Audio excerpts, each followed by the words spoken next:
Hey everybody, I'm Brian Raisin. I'm with Ohio State University Extension, and today I wanted to talk a little bit about Extension's role with food councils. So, what kind of work are you doing? What kind of work might you do in your Extension organization with perhaps the formation of a new food council or food policy council? A little nuance that I discovered a couple years ago in Ohio is to drop the word policy. So when I'm working with a new community, a county, or a regional group that wants to form a team and talk about food systems, a lot of times it is based on policy, but I suggest just calling it a food council, which is much more broad and inclusive. You can still have a policy slice, but it allows, it kind of opens the door, I think, and doesn't so narrowly define it.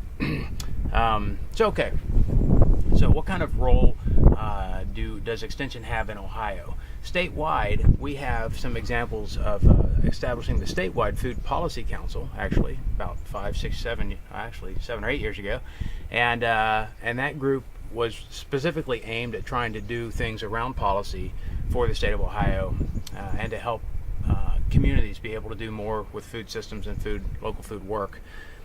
In a county-based system, I've helped 5 or 6 different counties or regions come together and create new food councils.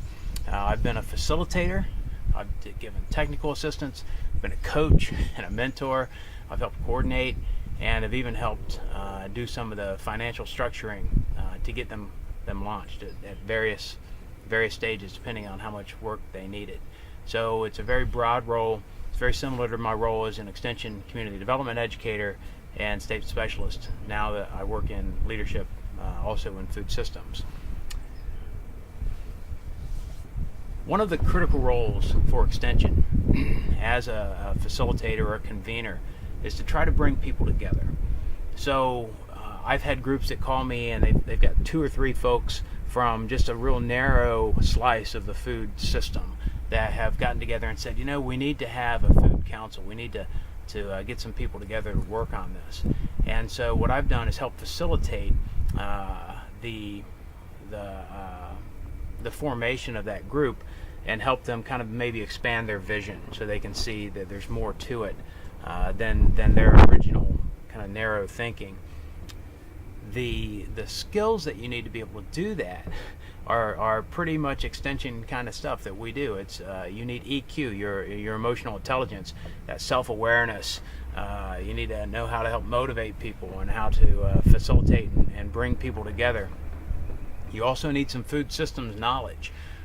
We've been working here in Ohio formally for 8 or 10 years with a local food signature program.